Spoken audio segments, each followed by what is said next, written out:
In the vast, sun-drenched savannas of Africa, where the acacia trees cast long, dancing shadows, lived a hunter named Juma.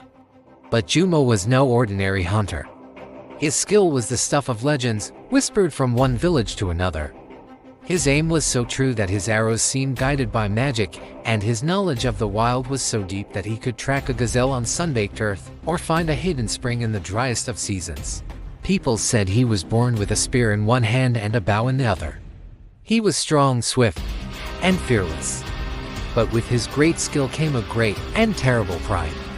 Juma saw the forest not as a living, breathing entity, but as his personal larder, a storeroom overflowing with treasures for him to take as he pleased.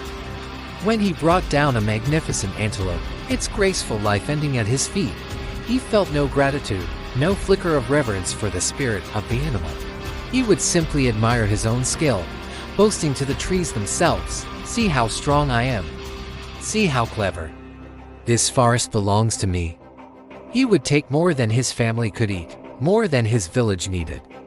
The surplus meat would spoil under the hot sun, a testament to his wastefulness. He believed the forest's bounty was endless, and that it existed solely for his glory. The elders of his village, their faces etched with the wisdom of many seasons, would watch Juma with worried eyes.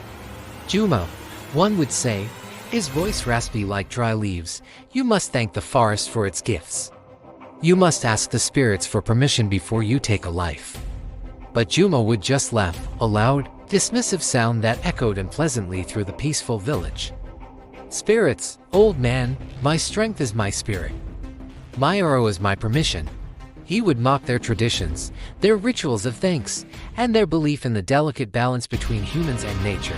He saw their respect as weakness, their gratitude as foolishness. One morning, Juma set out as he always did, his stride confident, his quiver full. He entered the cool, green embrace of the forest, expecting to hear the familiar symphony of the wilds, the chatter of monkeys, the melodic call of the hornbill, the rustle of unseen creatures in the undergrowth. But today, there was only silence, a deep, profound, and unnerving silence. It was as if the entire forest was holding its breath. The air, usually alive with buzzing insects and birdsong, was heavy and still. Not a leaf stirred. Not a single monkey chattered from the high branches. The vibrant pulse of life he had always taken for granted was gone. Juma frowned, annoyed.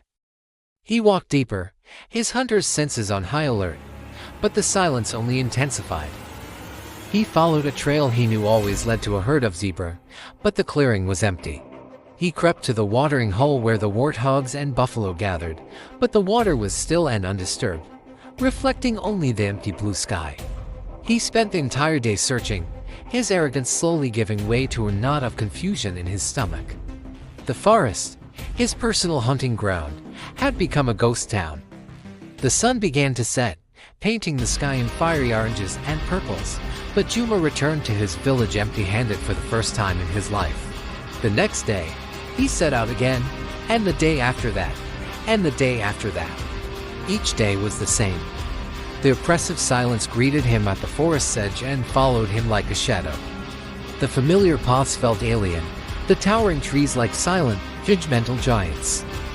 His stomach began to rumble with hunger, a feeling he had only ever known from childhood. His family's food stores dwindled. The villagers, who had once admired his prowess, now looked at him with a mixture of pity and knowing sadness. His confidence, once as solid as a baobab tree, began to crumble into dust. Desperation gnawed at him.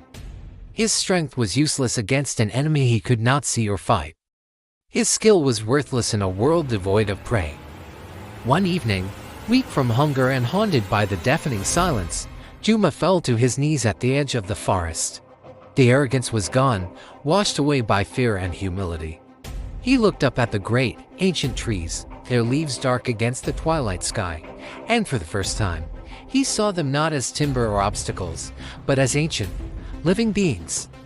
Tears streamed down his cheeks, tracing paths through the dust on his face. "Oh, great forest," he whispered, his voice cracking. "Forgive me." His words were swallowed by the immense quiet. "I was a fool," he cried out. his voice growing stronger with the force of his shame. "I was arrogant and blind. I took your gifts without thanks.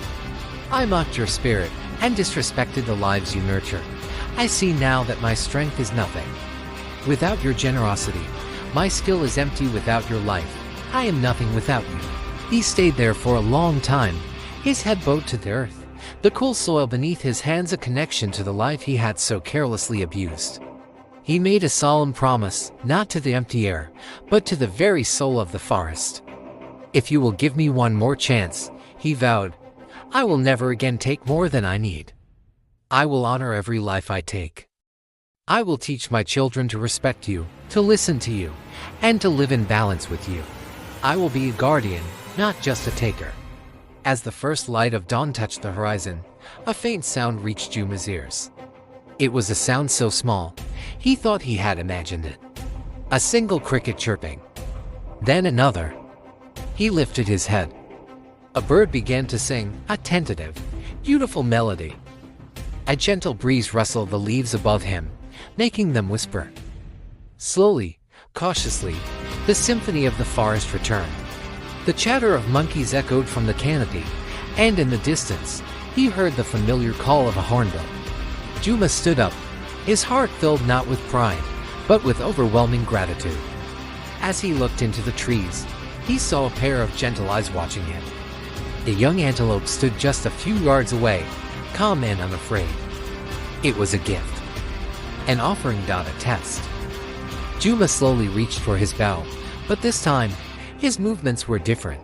They were deliberate, respectful. He whispered a prayer of thanks to the forest and to the spirit of the antelope. He took his shot, swift and true, ensuring a quick and merciful end. He carried the animal back to his village, his steps light. He took only what his family needed for the day, and he shared the rest with his neighbors, especially the elders who had tried to warn him. From that day on, Juma was a changed man. He was still the most skilled hunter in the land, but his skill was now tempered with wisdom and humility. He taught the young hunters not just how to track and shoot, but how to listen to the forest, how to ask for permission, and how to give thanks. He taught them that nature is not a storeroom to be plundered, but a living, generous mother who gives life and sustenance only to those who approach her with a humble and grateful heart. And the forest, in turn, always provided. Thank you for watching. If you enjoyed this story, remember to like, share, and subscribe for more tales from around the world.